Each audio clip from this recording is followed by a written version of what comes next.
नमस्कार, मी श्यामल भंडारे. आज सकाळी 10:30 वाजताच्या बुलेटिनचे काही हायलाइट्स ऐका.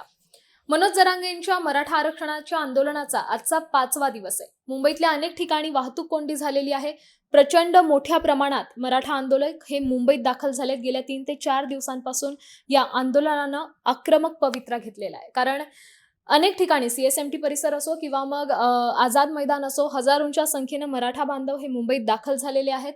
मनोज जरांगेंकडून अनेकदा आवाहन करण्यात येत आहे, शांतता राखा, मुंबईकरांना त्रास होईल, असं काहीही वागू नका, अशी वर्तवणूक करू नका ज्यानं आपल्या समाजाचं नाव खराब होईल. तर तिकडे काल हायकोर्टात देखील सुनावणी पार पडली. सदावर्तेंकडून अनेक काही आरोप करण्यात आलेले आहेत. जरांगेंच्या आंदोलनावर काही आरोप करण्यात आलेले आहेत.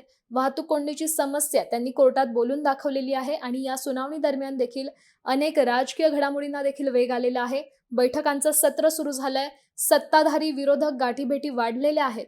याच पार्श्वभूमीवर काय घडतंय, आंदोलनाचे प्रत्येक अपडेट्स साम टीव्हीच्या माध्यमातून आम्ही तुम्हाला वेळोवेळी देतच राहणार आहोत. पाहायला विसरू नका साम टीव्ही.